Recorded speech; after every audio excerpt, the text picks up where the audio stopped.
Raj Katecha here at Web Summit 2014 with Julien from Shotnote. How are you doing, Julien? Very good. Here at the Web Summit, having a good day. Brilliant. So I just got the pitch for your app. I think it's really interesting. Why don't you tell us a little bit more about it? It's a photo/location app, right? Yeah, absolutely. So it's a location-based photo app with some kind of different discovery mode.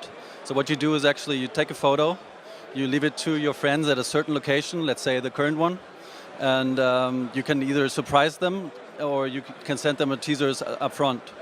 So what happens is your friend will walk down the street wherever you left it and won't know about it until he just gets a push notification, and zack, then the photo pops up and he'll see what you did the other day during that on that street or whatever where you did it. Yeah. So it's quite different to most photo sharing apps at the moment. Why don't we just fire up the screen and we'll bring the camera in, just have a quick look at it. So let's bring the camera in and this is your app, right? So just work us through it from A to B. Exactly. So those are the pictures I've discovered or left. So what you will do is, to take a photo, you just press photo. And what you will do is you can add a note to whatever, write something, and you can, let's say, leave it either here, or you can decide to leave it somewhere else. Let's say my friend's house is here. I want him to discover this photo once he gets home. I'll just press yes. I decide to surprise him, send him, and he will not know about this picture until he gets home with the note. Right. So, for example, I could be at my favorite restaurant, and my friend could be at work. I could be at my favorite restaurant. I take a picture of maybe my friend's favorite dish, and he's not there, so you want to kind of like piss him off a little bit, right, and have a joke. So I take a picture of the pizza, and then I drop it off at his house, and when he gets home, his app will tell him that I've been at that restaurant and bring the picture up. Exactly, absolutely. And I mean, you could also leave it right there where you are in the moment, and once your other friends come by that restaurant, it'll pop up, and you'll know, well, you've been there a few days ago, and you tell them what to eat. And yeah, that's basically it. You can also use it with your girlfriend. Just leave her a note at home, and once she gets home, she'll get the note from you with a nice message or whatever. So essentially, if I know I'm going to a restaurant before, a couple of days before my friends, when I go there, I can take pictures of whatever I thought was great, and then they get the information when they show up because the app tells them that they're at that location. That content comes up then. Absolutely. So, and they won't know about it. So they'll just walk down the street, not thinking of anything, just get a push notification, and then the picture pops up with whatever you wrote them, with your photo, with your video, whatever.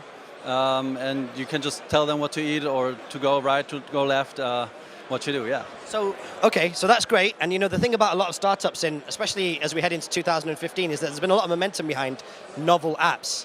And this is a novel one because I can imagine it being fun, but I can also imagine over a period of time that something else will come along and somebody will compete with you and whatnot.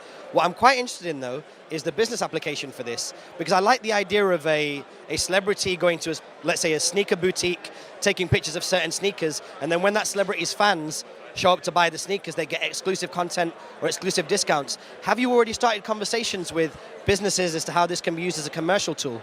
Yeah, absolutely. So we've been talking to a few, let's say, partners.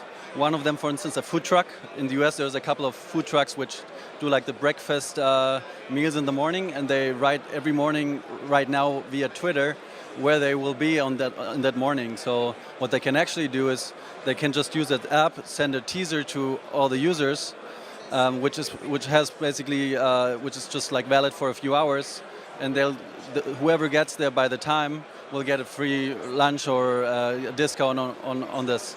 So there's even a potential push mechanic as well, right? Because let's say if I have a burrito restaurant or something like that, and I know that I've got a lot of customers in an office across the road, I can take a picture of a limited edition burrito, drop it off geographically in their office. Everybody in that office will then receive a push of that and say, for your office, this is an exclusive burrito that we've made, and anybody who sees it can then come in and redeem it, right? Absolutely, and exactly. And then, I mean, you can, once you subscribe to something, let's say you can subscribe to the Lonely Planet travel guide. They will drop off all the spots, all the sites you should go to. You just walk down when you want to, and you'll find all the places they would recommend you to go to. And same with the restaurants. They can send you special offers, which are like limited in a certain time only. And there's just so many ways to, as you say, monetize the app, which is right now not the focus. So focus is obviously on getting the users onto the platform. But obviously, I think there is a business model to it which could work in the future. How old is the app so far, and have you had any traction up front, like in the first, is it a few months old? Yeah, so we launched about 4 weeks ago, did a seed round 3 weeks ago, and with that, we got some press media in Germany about the seed round, which helped us, of course, a lot. So we got over 1,000 downloads within that 4 weeks, which is really cool. Obviously, we need more, and that's why we're here at the Web Summit to just kicking off the project.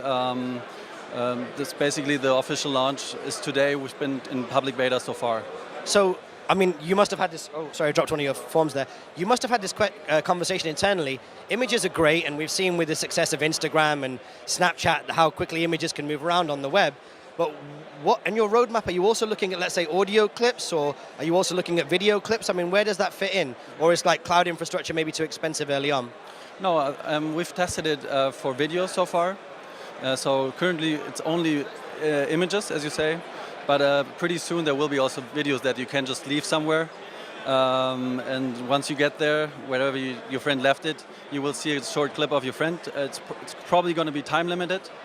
That is for sure, but talking to a few business partners and big companies, they are extremely interested in obviously video as well, because that is obviously something they're interested in promoting stuff in a better way.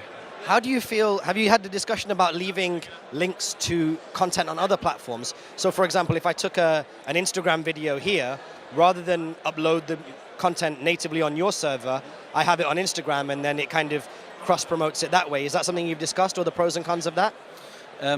We've discussed it, and I think it would be a good thing in the beginning.